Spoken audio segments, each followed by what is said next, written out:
संकल्प करें कि जो गीता आज पूज्य भाई श्री संतोष सागर जी महाराज ने हमें प्रदान की है, उस गीता को हम पढ़ेंगे, एक एक शब्द को पढ़ेंगे, जीवन में उतारेंगे और अपने जीवन को दिव्य सुंदर बनाएंगे। जिस तरह से महाभारत के भीषण युद्ध में भगवान कृष्ण ने यह संदेश अर्जुन को दिया था और अर्जुन ने उस संदेश को धारण करते हुए अपने परम लक्ष्य को प्राप्त किया था और अधर्म पर धर्म की विजय हुई थी, ठीक उसी प्रकार हम भी अपने लक्ष्य को प्राप्त करेंगे और राष्ट्र के निर्माण में अहम योगदान अदा करेंगे। भारत माता की। तो आपने ये संकल्प किया कि सनातन धर्म का नहीं, दुनिया का सबसे पवित्र ग्रंथ, जो दुनिया की सबसे बड़ी मोटिवेशनल किताब है, गीता के माध्यम से युवाओं को संस्कारित करके उनके जीवन में एक आत्मविश्वास पैदा किया जाए, उनके अंदर एक आत्मबल पैदा किया जाए, ताकि वो सब कुछ प्राप्त करे लेकिन आनंद से प्राप्त करे। और ये एक संकल्प यात्रा है, जिस संकल्प यात्रा के अंतर्गत हमारा सौभाग्य है कि आज यहाँ पर विवेकानंद सेकेंडरी स्कूल में हमें आने का सौभाग्य मिला है। तो मैं आपसे निवेदन करूंगा, आधे घंटे का एक सत्र, 30-40 मिनट का एक प्रवचन महाराज श्री आपके सामने देंगे। अगर एक एक बात को आपने ध्यान से सुना और एक दो बात आपने जीवन में उतार ली, तो निश्चित समझ लिए कि आपने जो संकल्प किया, जो प्राप्त करने का एक मन में ठान रखा है, वो लक्ष्य आप प्राप्त करेंगे, सहजता से प्राप्त करेंगे और आपका जीवन भी सुखमय हो जाएगा। तो मैं अधिक विलंब नहीं करते हुए परम पूज्य भाई श्री संतोष सागर जी महाराज के पावन श्री चरणों में नमन करते हुए आपसे प्रार्थना करता हूं कि राष्ट्र की युवा पीढ़ी जो आपके सामने बैठी है, उनको अपने सुंदर प्रेरणादायी प्रवचन से लाभान्वित करें, उनका मार्गदर्शन करें। परम पूज्य भाई श्री संतोष सागर जी महाराज। बोलिए भारत माता की। थोड़ा युवाओं वाला जय लगाइए। हाँ, बोले भारत माता की। हाँ, अब ठीक है। अब 8th क्लास के बच्चे कौन कौन है, हाथ ऊपर करें जरा। और 10th के, 12th, चलो ठीक है। अब आप सब लोग थोड़ी सी मुस्कुराहट के साथ में बैठे, आनंद के साथ में बैठे। कई लोग तो बड़ा मुंह फुला करके बैठे, खासकर लड़के। हाँ, जैसे कोई करोड़ों रुपए का नुकसान हो गया और भरपाई मेरे से करना चाहते हैं। हाँ, तो एकदम आनंद के साथ में बैठे। आदरणीय प्रधानाध्यापक जी, दिनेश जी, सभी शिक्षकगण और सभी मेरे नन्हे मुन्ने भाई बहन, आधे घंटे का यह सत्र आप सब लोगों के लिए बहुत ज्यादा उपयोगी होने वाला है। तो आप सब लोग एकदम प्रेम पूर्वक इस आधे घंटे की वार्ता को सुने। आप सब लोग आगे बढ़ना चाहते हैं? बोलो ना यस या नो। कुछ बनना चाहते हैं? क्या क्या बनना चाहते हैं? हैं? अभी पीछे एक स्कूल में मैंने एक लड़के से पूछा कि भैया तू क्या बनना चाहता है, तो उसने कहा गुरुजी मैं बनना चाहता हूँ पैसे वाला। क्या बनना चाहता हूँ? पैसे वाला। मैंने कहा कितने पैसे वाला? बोले बस यही 10-20 मोबाइल हो, 10-20 मेरे पास में गाड़ी हो और 10 बड़े बड़े मेरे पास में घर हो, इतना पैसे वाला। क्या बनना चाहता है? पैसे वाला। 10 गाड़ी, 10 मोबाइल, 20 घर, इतना पैसे। लड़के का नाम था वरुण। तो वरुण ने क्या कहा कि मैं क्या बनना चाहता हूँ? पैसे वाला। तो एक लड़की भी बैठी थी, पैसे से लड़कियां बैठी। मैंने उससे पूछा तू क्या बनना चाहती है? बोले सर वरुण की पत्नी। है? और क्या बनूं? इसके पास में इतने घर गाड़ी होंगे, है ना? तो बस मैं तो उसकी पत्नी बनना चाहती हूँ। तो हम आप सभी लोग अपने जीवन में आगे बढ़ना चाहते हैं, सफल होना चाहते हैं। एक गोल हमने निर्धारित किया होगा। किसी ने सोचा होगा कि मुझे डॉक्टर बनना है, किसी ने सोचा का इंजीनियर बनना, किसी ने सोचा मुझे टीचर बनना है, उद्योगपति बनना है। तो हर एक स्वप्न हमारा सबका होता है कि हमें कुछ करना है। पर मैं आपसे पूछना चाहता हूं, क्या हर व्यक्ति जो सपना देखता है वो उसका पूरा हो जाता है? आपको पता है भारत में अभी जो वर्तमान के जो आंकड़े हैं उसमें नौकरियां सिर्फ 2 करोड़ है। कितनी है? वैकेंसी कितनी निकलती है? 2 करोड़। और नौकरी पाने वाले कितने हैं पता है? 90 करोड़। कितने हैं? 90 करोड़। और नौकरियां कितनी हैं? 2 करोड़। अब उस 90 करोड़ में से 2 करोड़ में अपने को सम्मिलित होना है। यानी कि आप अंदाजा लगाइए कि अगर आपको अपना टारगेट, अपना लक्ष्य पूरा करना है तो उसके लिए आपको कड़ी से कड़ी मेहनत करनी होती है। ये तो आप सब जानते हैं, पर क्या हम मेहनत करते हैं? मैं आपसे ईमानदारी से पूछ रहा हूं, आप जवाब उसका ईमानदारी से देना। यहां स्कूल से जाने के बाद में घर पे 4 घंटे कौन पढ़ता है? जो 4 घंटे पढ़ता है वो हाथ ऊपर करे। एक मैडम ने, आपका क्या नाम है मैम? है नासमीन, पढ़ती है घर पे 4 घंटे। एक वो मैडम भी पढ़ती है। आपका क्या नाम बेटा? हर्षिता। आप कितने घंटे पढ़ते हो? 4 घंटे पढ़ते हो। अब इन दोनों के लिए ताली तो बजा दो। आज अच्छा ये बताओ 3 घंटे कौन पढ़ता है घर पे? देखो आपके टीचर भी देख रहे हैं, सोच समझ के हाथ ऊपर करना। 3 घंटे कौन पढ़ता है? 2 लड़कों ने। अच्छा 2 घंटे कौन पढ़ता है घर पर? लड़कों का तो मामला साफ है। अच्छा 1 घंटे कौन पढ़ता है? 1 घंटे। 2 घंटे 1 घंटे वाला ही ज्यादा है ना? हाथ नीचे कर लो। आपको मुंह से बोलना नहीं है, आवाज नहीं करनी है। तो 2 घंटे 1 घंटे जो पढ़ाई कर रहे हैं ना, वो सावधान हो जाएं। स्कूल से जाकर के जो 1 घंटे भी घर पे पढ़ाई ठीक से नहीं करते हैं, वो सावधान हो जाएं। आगे चल करके उनको 16 घंटे की मेहनत करनी है। अभी आप अगर 1-2 घंटे की मेहनत से जी चुराते हो तो आगे चल करके आपको कम से कम 16 घंटा पसीना बहाना है, तब जाकर के शाम की दाढ़ी और मजदूरी मिलेगी। जो भी 500-700 रुपए जो मजदूरी मिलती है, 16 घंटा काम करोगे तो उससे आपको 500-700-1000 रुपए जो मिलना है वो मिल जाएगा। उससे ज्यादा कुछ नहीं होगा। अगर आप आज 4 घंटे की मेहनत करते हो स्कूल से जाने के बाद में, तो फिर आप 16 घंटे की मेहनत नहीं करनी पड़ेगी। फिर तो आपके एक सिग्नेचर से ही काम हो जाएगा। तो अगर वो क्वालिटी आपके अंदर में लानी है तो अभी आपके पास में 25 वर्ष तक का समय है। जो लोग 15 साल से ऊपर हो गए उनके पास में केवल 10 साल का समय हो रहा है अपने आप को डेवलप करने का, अपने आप को अपग्रेड करने का। क्योंकि 25 साल के बाद में समय नहीं मिलता है। मिलता है क्या? उसके बाद में क्या होगा? हैं? कौन बोला? अरे लड़कों को शादी की बड़ी। अगर 1 घंटे पढ़ाई नहीं करोगे ना तो बीबी को केवल फोटो में ही देखोगे।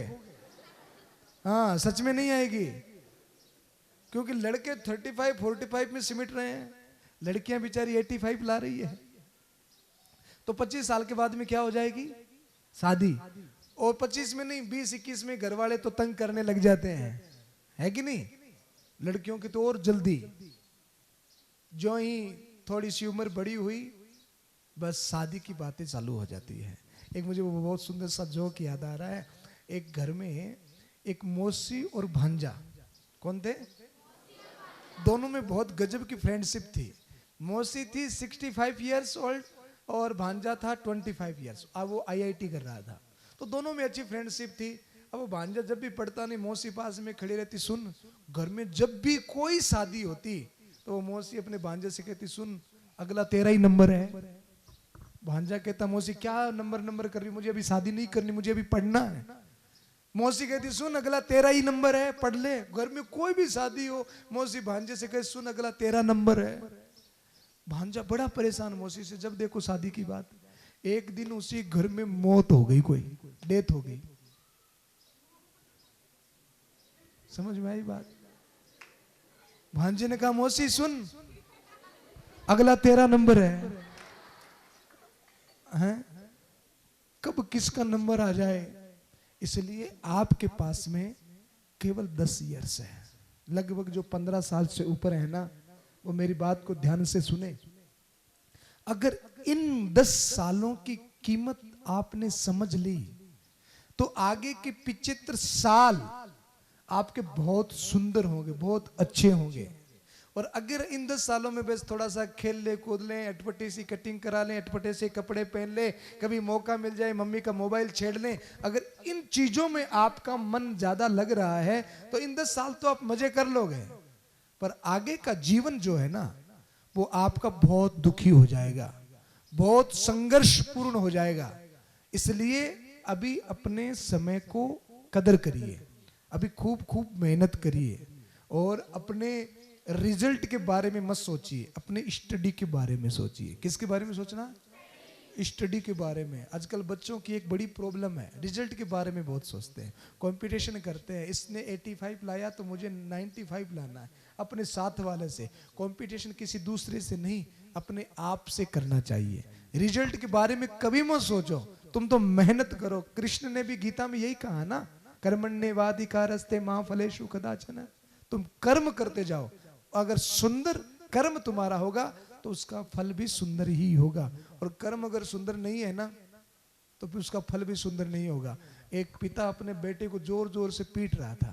मैंने कहा क्यों पीट रहे हो? बोले कल इसका रिजल्ट आने वाला है। मैंने कहा रिजल्ट तो कल आएगा, आज क्यों पीट रहे हो? बोले कल मैं बाहर गांव जा रहा हूं। हाँ, मैं कल बाहर गांव जा रहा हूं, मुझे पता है इसका रिजल्ट क्या आना है। तो आज अगर आप मेहनत नहीं कर रहे हो तो आगे का आपका रिजल्ट खराब ही होना है, इसका ये तय है। इसलिए आप मेहनत करिए, खूब पढ़िए। अब मैं एक बात आपसे पूछता हूं, आप यहाँ स्कूल आते हो, पढ़ते हो, क्या इस काम में आपका इंटरेस्ट है? ईमानदारी से बोलो, पढ़ाई में किस किस का इंटरेस्ट है? वाह, ये लड़के बिल्कुल झूठे।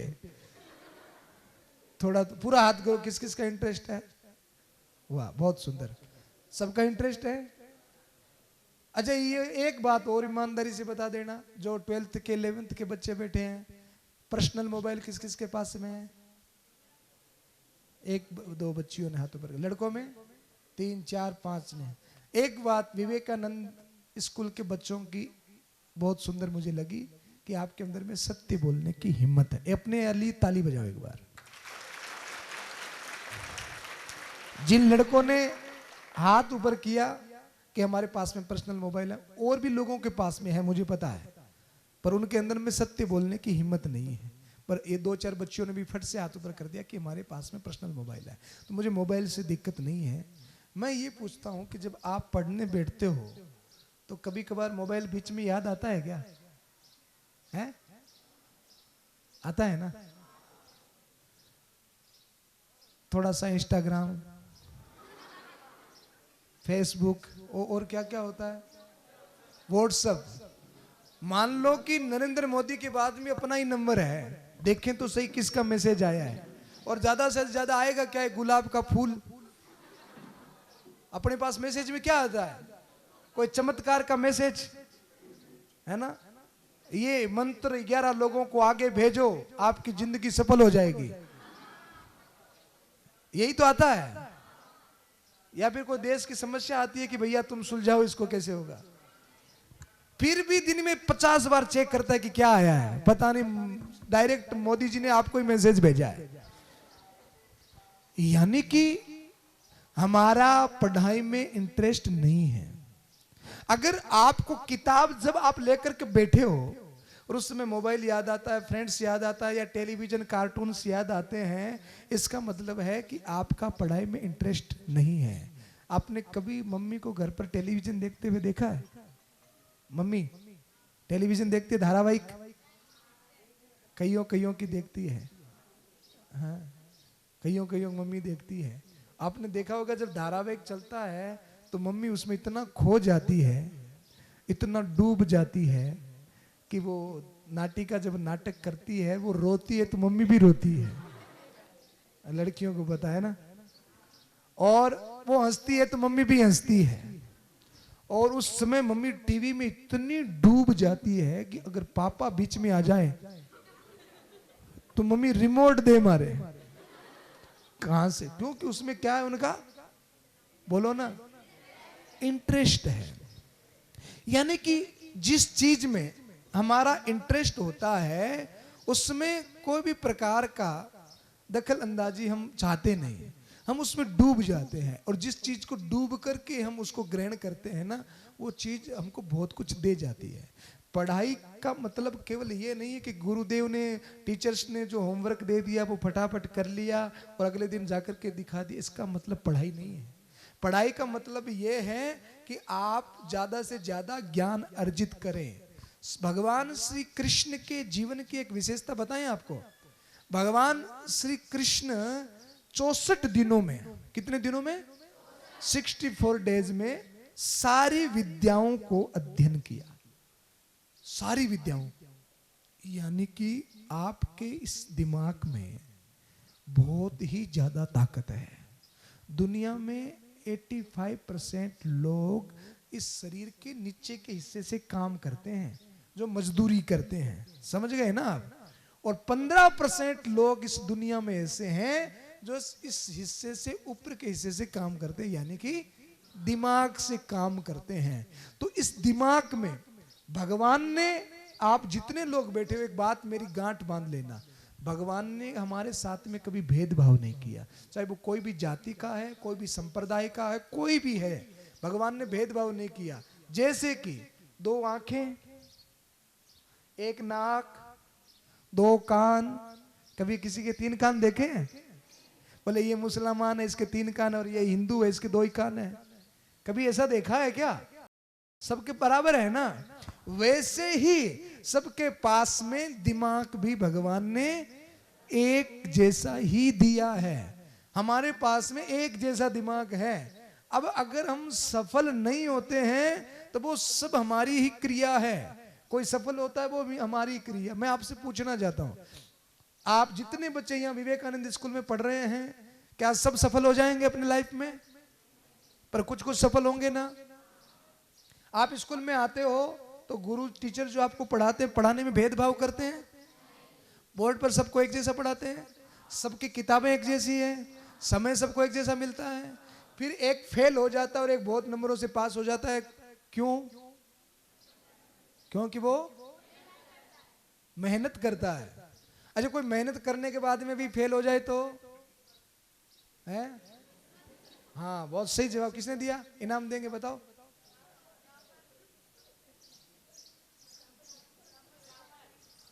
अच्छा, जाफर ने दिया क्या? तो जाफर के लिए ताली बजाओ। सुनो मेरी बात, आपने कहा किस्मत, ये एक अलग विषय हो जाएगा। इसका एक कारण है फेलियर होने का। जिसको अपनी काबिलियत पर विश्वास नहीं होता। मुझे एक बात बताओ, मेहनत की बात आपने कही, एक बच्चा 94 ला रहा है, उसको बड़ी स्कूल में, कॉलेज में दाखिला मिल गया। एक 93 यानी कि 1 नंबर से वो रह गया। 94 और 93 1 नंबर से फर्क रह गया। 94 वाले का सिलेक्शन हो गया और 93 वाला रह गया। अब मैं आपसे ये पूछना चाहता हूं, क्या 93 वाले ने मेहनत नहीं की? उसकी मेहनत में कोई कमी थी क्या? 94 और 93 में तो कोई ज्यादा डिफरेंस नहीं है। तो मानते हैं कि किस्मत जैसे भी एक चीज होती है, पर उससे भी बड़ी चीज होती है। श्री कृष्ण गीता में कहते हैं फेलियर होने का कारण यह है कि मेहनत तो दोनों की बराबर में थी, पर एक के अंदर में आत्मविश्वास बहुत था कि मैं निकल जाऊंगा, और एक के मन में यह था कि यार मेरा होगा कि नहीं होगा, मेरा होगा कि नहीं होगा। इसलिए गीता में श्री कृष्ण ने एक बात कही है, एक बहुत सुंदर सी लाइन कही है। उसका नाम है, उस लाइन को आप मेरे साथ में दोहराइएगा, संशय आत्मा विनश्यति ही। दोबारा बोलिए तो, संशय आत्मा विनश्यति ही। संशय आत्मा विनश्यति ही। संशय आत्मा विनश्यति का मतलब होता है, संशय किसे कहते हैं? हैं? बच्चों से पूछ रहा हूं, संशय किसे कहते हैं? अंग्रेजी में कहे तो डाउट।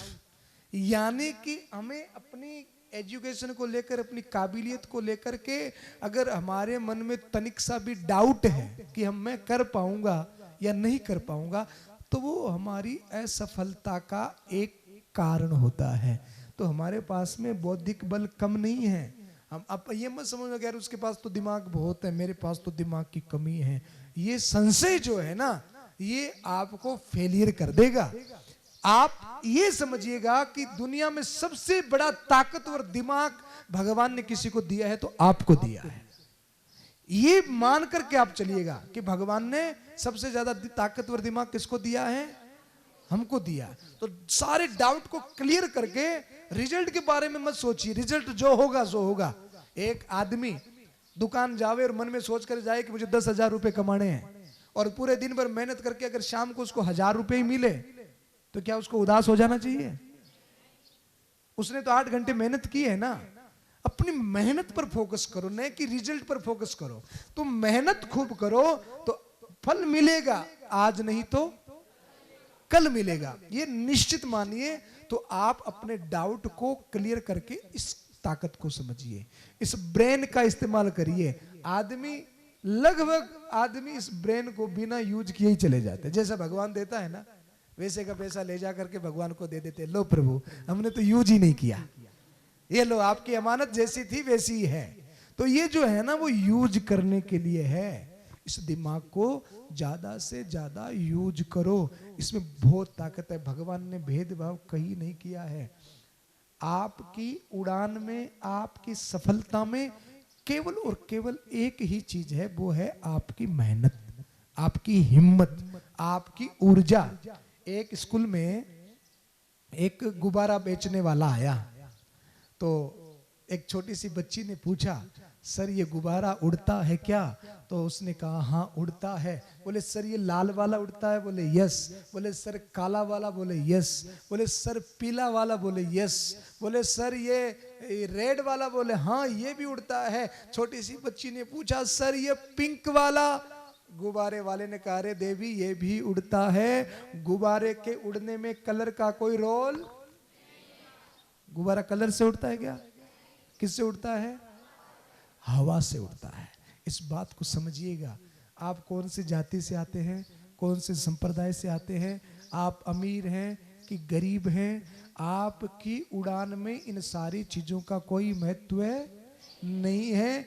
आपकी स्कूल कैसी है, स्कूल में टीचर कैसे हैं, आपके फ्रेंड्स कैसे हैं, आपके स्कूल की बैग कैसी है, आपके शूज कैसे हैं, आपका ड्रेस कोड कैसा है, आपके स्कूल में फर्नीचर कैसा है, आपकी उड़ान में इन सारी चीजों का कोई महत्व नहीं है। ये तो केवल कलर्स हैं। क्या है? कलर्स है। कोई फर्नीचर से कोई बड़ी डिग्री मिलती है क्या? ड्रेस कोड से कोई बड़ा डिग्री बनता है क्या? वो कैसे उड़ता है? अपनी अंदर की उड़ान से। एक हवाई जहाज उड़ाने वाला, क्या बोलते हैं उसको? अरे वाह, पायलट बोलते हैं ना। पायलट की आपने ड्रेस देखी है कभी? वाइट ड्रेस, टोपी, कैप, शूज सारा होता है, और वो हवाई जहाज को उड़ा देता है। मैं आपसे ये पूछना चाहता हूं कि अगर उसको वो शूज, वो ड्रेस नहीं दी जाए और कह दी कि अब हवाई जहाज को उड़ाओ, तो वो नहीं उड़ा सकता क्या? शूज और ड्रेस से हवाई जहाज थोड़ी उड़ती है, वो तो केवल ड्रेस कोड है। हवाई जहाज कैसे उड़ती है? उसके ब्रेन से, उसके ज्ञान से।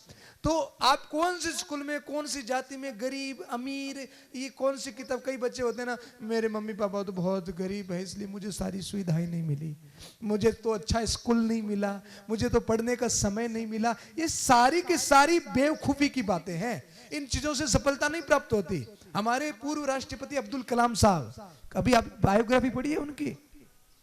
झोपड़ी में जन्मे थे, वो भी 4 जगहों से पानी टपकता था, खाने की व्यवस्था नहीं थी, पहनने को कपड़े नहीं थे, पढ़ने को किताबें नहीं थे, 10 किलोमीटर जाकर के, पैदल जाकर के, और पड़ोसियों के बच्चों की किताब मांग मांग करके वो पढ़े, और जीरो से शुरू हुआ वो आदमी दुनिया का नहीं, अपने भारत का, दुनिया में तो वो एक मिसाइल मैन के नाम से जाने ही गए, भारत का वो प्रथम नागरिक बना राष्ट्रपति अब्दुल कलाम। किसके कारण?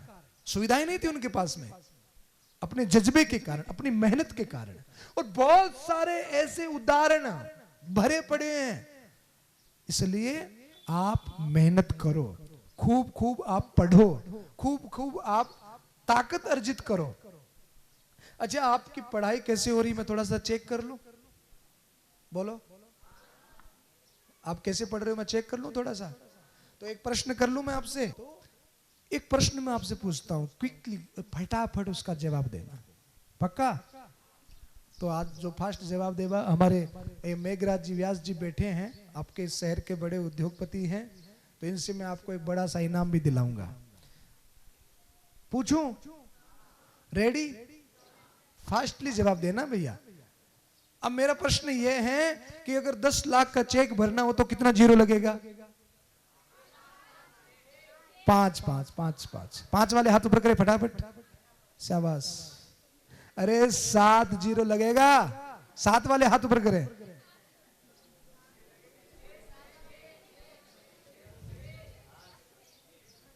कितना लगेगा? हाँ, लड़कियों ने चेक गलत भर दिया, 10 लाख का नुकसान करवा दिया। इनाम कैंसिल। अच्छा, कितना जीरो लगेगा आप बताओ? 6 जीरो लगेगा। अब इन 6 जीरो में से एक जीरो हटा दो, क्या चेक की वैल्यू रहेगी? कितनी? एक जीरो और हटाओ, एक जीरो और हटाओ, एक जीरो और हटाओ, एक और हटाओ, एक और हटाओ। अब चेक की वैल्यू है? हाँ, कितनी वैल्यू है? तो आपने नहीं कैसे बोला? अभी चेक की वैल्यू कितनी है? 1 की वैल्यू है। अच्छा, जीरो को एज इट इज रखो और 1 को हटा दो, कोई वैल्यू नहीं है।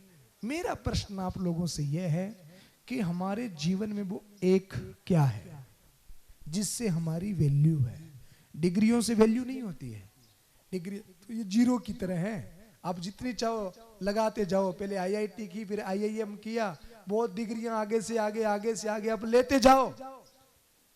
2 zero, 4 zero, 6 zero, 8 zero, check की वैल्यू बढ़ती जाएगी। पर वैल्यू है किसके कारण? एक के कारण है। हमारे जीवन में वो एक क्या है कौन? मेहनत और आत्मविश्वास। कौन बोला? परफेक्ट जवाब। एक अपने लिए ताली बजा दो। वो एक हमारे जीवन में क्या है?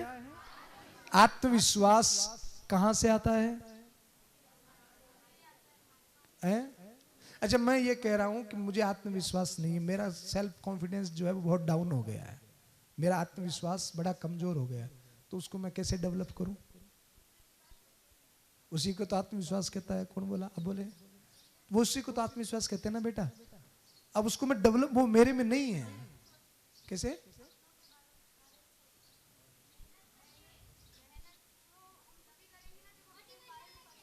हाँ, ये बहुत गुस्से में बोली है क्या?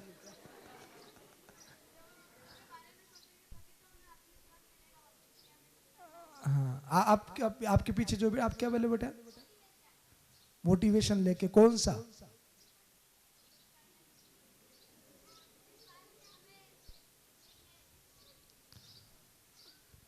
सबसे अच्छी बात आपने कही, मोटिवेशन लेकर के, यानी कि प्रेरणादायक विचार लेकर के। दुनिया में सबसे बड़ा वेलफेयर यही होता है, कोई आपको पानी पिला दे तो उस पानी का असर हमारी बॉडी में 2 4 5 घंटे रहता है। कोई हमको भोजन करा दे, उस भोजन का असर हमारी बॉडी में 8 10 घंटे रहता है। पर कोई हमको अच्छा विचार दे दे, कोई अच्छी बात दे दे, तो उस अच्छी बात का असर हमारी बॉडी में हमेशा रहता है। तो सबसे अच्छी बात यह है कि हमको अच्छी बात मिल जाए, कोई अच्छी प्रेरणादायक बात मिल जाए जिससे हमारा आत्मविश्वास बढ़ जाए, अपग्रेड हम हो जाए। आप देखोगे कोई भी इलेक्ट्रॉनिक आइटम हम लेकर के आते हैं बाजार से, वो मोबाइल हो, चाहे वो कुकर हो, चाहे वो गैस हो, कोई भी इलेक्ट्रॉनिक, चाहे फ्रिज हो, कूलर हो, सबके साथ में एक वो आता है ना, मैनुअल बुक, यूजर बुक।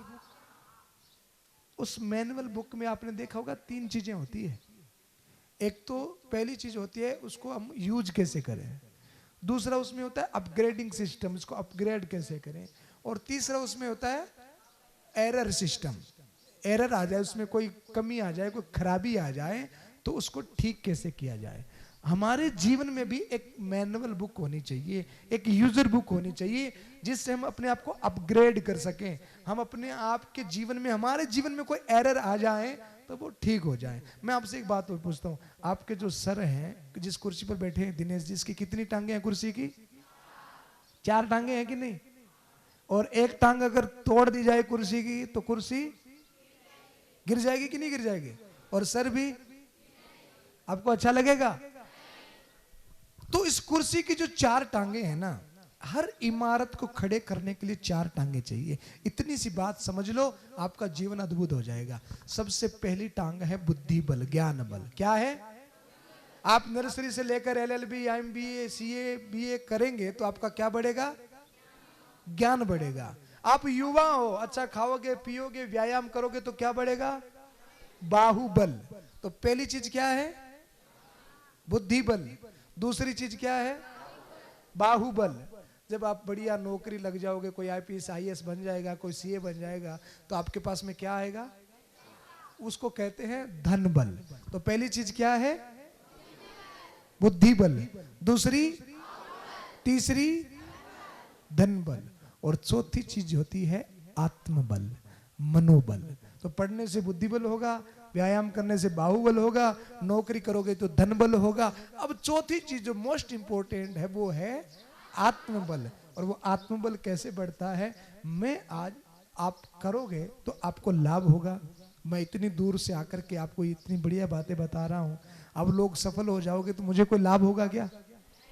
कोई लाभ नहीं होगा ना। मुझे लाभ होगा। पता है क्या लाभ होगा? अगर मुझसे पर्सनली कोई पूछे ना कि आप सबसे ज्यादा प्यार किससे करते हो, तो मैं एक ही बात कहता हूं, मैं सबसे ज्यादा प्यार मेरे भारत के बच्चों से करता हूं, यानी कि आप सबसे करता हूं। और आप अगर सक्षम हुए तो मेरा राष्ट्र मजबूत होगा। और मेरा सबसे ज्यादा प्यार मेरे राष्ट्र से है। मैं अपने राष्ट्र को सुंदर देखना चाहता हूं, इसलिए मैं आपके पास में आया हूं। तो मैं आज आपको एक किताब सजेस्ट करूंगा। ये किताब किस किस ने देखी है? पहले श्रीमद् भगवत गीता किस किस के घर में है? लगभग सबके घर में होगी, कईयों ने देखी है। अच्छा, कभी किसी ने पढ़ा भी है इसको? आप जानते हो बेटा इसके बारे में? कौन कौन जानता है इसके बारे में? कोई एक आध श्लोक आता है किसी को?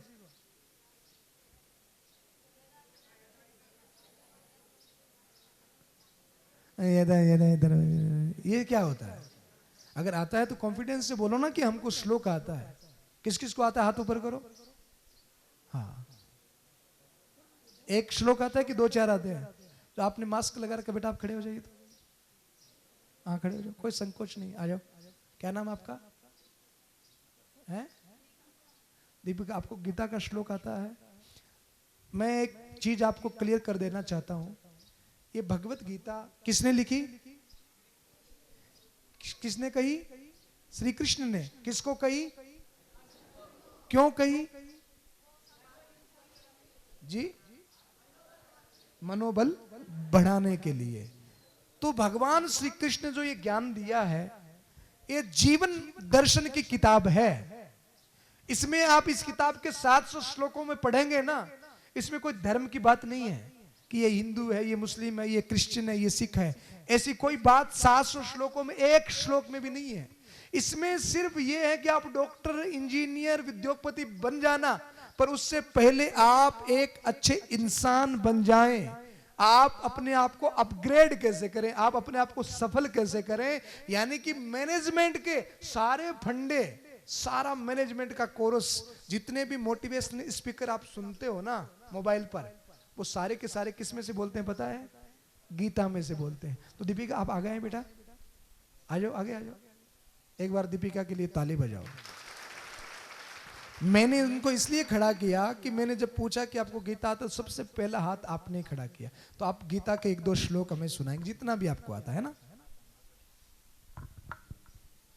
यदा यदा हि धर्मस्य ग्लानिर्भवति भारत अभ्युत्थानम् अधर्मस्य तदात्मानं सृजामि।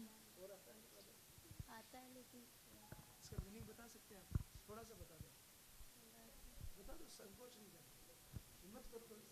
जब जब अधर्म की स्थापना होती है तब तक। चलो, और कोई नहीं। दीपिका के लिए ताली बजाओ जोरदार से। जब जब धर्म की हानि होती है तब तब भगवान का अवतार होता है। इस श्लोक का मीनिंग है, धर्म का मीनिंग, धर्म का भी अभिप्राय है दया, करुणा और प्रेम को ही धर्म कहते हैं, जो सबके लिए लागू है। तो ये जो किताब है, आप नर्सरी से लेकर एलएलबी करेंगे, सीए करेंगे, बीएड करेंगे, तो आपको हजारों किताबें पढ़नी पड़ेगी कि नहीं पड़ेगी? उससे आपका बुद्धिबल बढ़ेगा। पर ये एक किताब है जो आपके मनोबल को बढ़ा सकती है, भगवत गीता। ये आपको मनोबल को बढ़ा सकती है। तो मैं ये चाहूंगा कि आप अपने किताबों में इसको भी शामिल करें।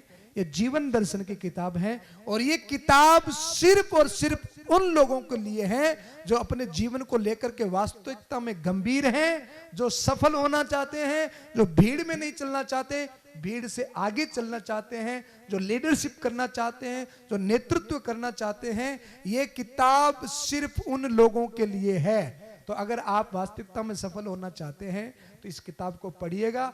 मैं आज ये किताब अगर आपको गिफ्ट दे करके जाऊं तो आप एक्सेप्ट करेंगे? पढ़ेंगे? कौन कौन लेगा? सभी। फोकट में मिल रही है इसलिए तो पढ़ने के लिए कौन कौन पढ़ेगा? हाथ ऊपर करो। पक्का? प्रॉमिस? मैं आपको एक प्रॉमिस मैं भी करता हूं। इस किताब में केवल आप एक अच्छे इंसान, समझदार, सफल इंसान कैसे बन सकते हैं, केवल इसमें ये सूत्र हैं। दुनिया की जितनी टॉप मोस्ट पर्सनैलिटीज हैं, आप उनकी बायोग्राफी को पढ़ेंगे। हमारे राष्ट्रपति अब्दुल कलाम साहब, आप आज ही गूगल जाकर के उनके बायोग्राफी को सर्च कर लेना। वो अपने जीवन की सफलता का पूरा श्रेय भगवत गीता को देते हैं। बोले इस किताब के कारण मैं राष्ट्रपति पद तक पहुंचा। आप इस किताब को पढ़िए। इसको कहां रखेंगे? कहां रखेंगे? यही तो गलती है ना साहब। ये भगवान की किताबों के पास नहीं रखनी है, ये अपनी किताबों के पास में रखनी है। अपनी स्कूल बैग में इसको रखना है। नहाए बिना नहाए, छत पर, गार्डन में, ट्रेवलिंग में, कहीं पर भी आपका जब मन करे उसको पढ़िए। केवल इसको पढ़ना है, इसको समझना है, इसके एक एक सूत्र को। अच्छा ये बड़ी बोरिंग भी है। आप एक पत्ता खोलोगे ना, आप देखोगे यार ये क्या लिखा हुआ है, छोड़ो यार, आप इसको भूल जाओगे। आप देखोगे यार बड़ी बोरिंग है, ये क्या लिखा हुआ है, छोड़ो, नहीं पढ़ना। पर आपने अगर इसको एक चैलेंज के रूप में एक्सेप्ट कर लिया कि हाँ हमको पढ़ना ही है, किसी भी कीमत पर इसको छोड़ना नहीं है, ऐसा चैलेंज अगर आपने ले लिया तो निश्चित आप सफल हो जाएंगे। तो आप पढ़ेंगे? पक्का? अच्छा ये भी ना हो कि कल स्कूल में आओ और टीचर पूछे कि बेटा होमवर्क किया, बोले मैम मैं तो गीता पढ़ रही थी। ऐसा नहीं करना है। पर जो समय आप मोबाइल को दे रहे हैं वो मोबाइल को नहीं देना है। मोबाइल को अगर देना भी है तो गीता का सूत्र आपको मोबाइल में मिल जाए। एक श्लोक जो समझ में नहीं आया, आप मोबाइल में लिखोगे कि गीता का 2 अध्याय 5वां श्लोक, उसका अर्थ, उसका मीनिंग क्या होता है, तो आपको यूट्यूब पर मिल जाएगा। तो मोबाइल का सदुपयोग भी हो सकता है। तो आप इसकी तैयारी करेंगे?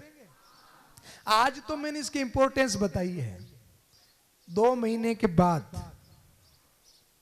2 months, मैं वापिस आऊंगा और उस समय हम गीता के ऊपर चर्चा करेंगे। तब तक आप तैयारी करेंगे? दिनेश जी आ सकता हूं मैं वापिस? तो मैं 2 महीने के बाद में आऊंगा, तो कौन कौन गीता की तैयारी करके रखेगा? पक्का? इससे प्रश्न जवाब होंगे हमारे।